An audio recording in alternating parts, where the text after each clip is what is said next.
Il est 8h du matin sur Studio Qualité à Jérusalem, 7h sur Radio J à Paris. Bonjour à tous et bonjour à tout. Olivier Granilec au micro pour le premier rendez-vous avec l'actualité israélienne de ce matin. Et nous commençons par le dernier bilan connu du coronavirus en Israël. 11 145 malades confirmés, 107 personnes qui sont mortes du virus depuis le début de cette épidémie, dont 6 en 24 heures. 131 personnes sont en réanimation et 183 malades dans un état grave. La 105e victime du coronavirus est l'ancien grand rabbin d'Israël, le Rav Bakshi Doron, né en 1941 à Jérusalem. Eliyahu Bakshi Doron a d'abord été grand rabbin de Bat Yam, puis à Haïfa, avant de se voir attribuer en 1993 le titre de Rishon LeZion. Il a été donc nommé dans cette année au poste de grand rabbin séfarade d'Israël, poste qu'il a occupé jusqu'en 2003. Bakshi Doron avait été hospitalisé il y a 5 jours à l'hôpital Shaare Tzedek à Jérusalem après avoir été testé positif au coronavirus.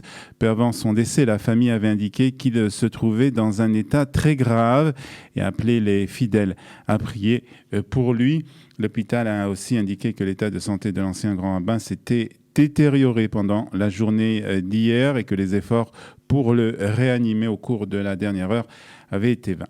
Nombreux ceux qui ont voulu honorer la mémoire de l'ancien grand rabbin d'Israël ce matin. Le Rav Bakshi Doron était un grand sage et un guide pour beaucoup dans le peuple d'Israël et son décès est un coup dur pour nous tous.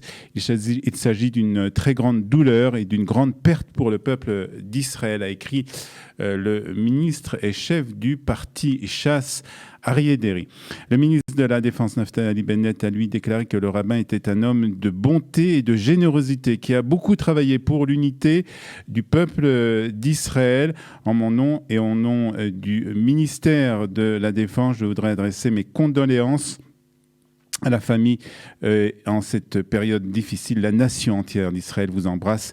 Que son souvenir soit une source de bénédiction, a déclaré Naftali Bennett. Hier, le gouvernement a autorisé le confinement de 7 zones délimitées de la ville de Jérusalem, une fermeture hermétique de quartiers à forte densité de cas confirmés de coronavirus. Le confinement est entré en vigueur hier donc à midi et se poursuivra jusqu'à demain 7h du matin pour le moment.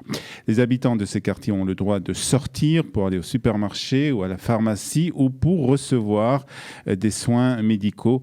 Des dizaines de barrages de police ont été mis en place à l'entrée de ces zones fermées et des officiers utilisent des drones et des postes d'observation pour faire respecter le confinement et empêcher donc aux personnes d'entrer ou de sortir de ces zones, sauf pour certaines exceptions.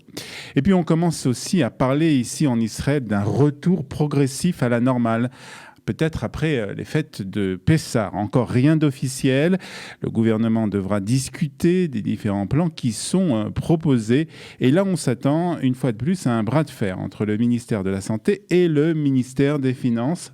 Ce dernier pousse à une reprise rapide de l'économie israélienne, avec dans un premier temps permettre à l'industrie et aux employés de la high-tech de retourner à travailler, puis une réouverture des centres commerciaux ainsi qu'une reprise du système éducatif. Le ministère de la Santé, quant à lui, propose un retour beaucoup plus lent et beaucoup plus progressif et de libérer la population qui ne comporte pas un danger de contamination et laisser les personnes à risque en confinement. Le gouvernement devra donc trancher.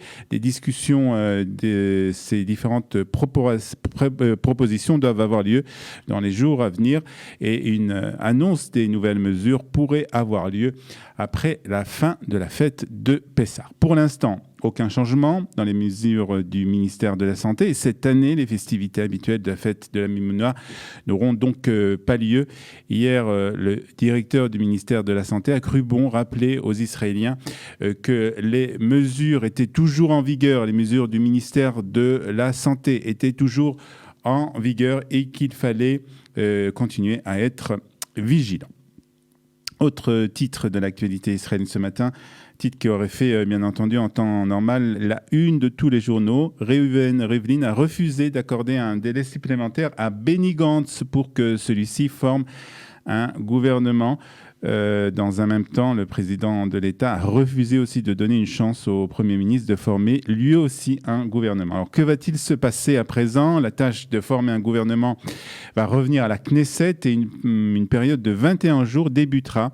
21 jours pendant laquelle les membres de la Knesset pourront se prononcer à la majorité pour recommander un candidat qui aura alors une mission, la mission de former un gouvernement. Il aura pour cela 14 jours pour tenter donc de rassembler autour de lui une coalition.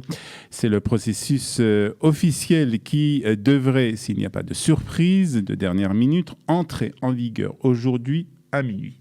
Dans un communiqué, les chefs des partis Likoud, Shas, Yahadut HaTorah et Yamina ont appelé Reuven Rivlin à transférer le mandat au Premier ministre Binyamin Netanyahou qui dispose de 59 recommandations.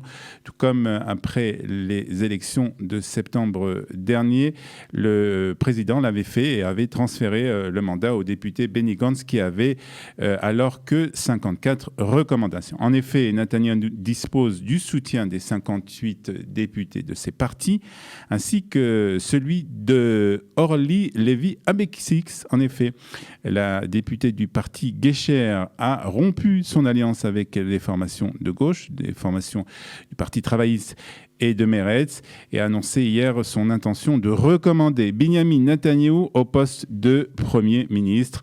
Malgré cela, Reuven Rivlin est déterminé à donner à la Knesset la possibilité de choisir un candidat pour la formation du prochain gouvernement. Et si la Knesset n'arrivait pas à se mettre d'accord pour trouver un candidat, de nouvelles élections pourraient avoir lieu dans un peu plus de 3 mois. Et 4e élection, donc un peu plus d'un an en Israël, une possibilité qu'on n'exclut pas ce matin.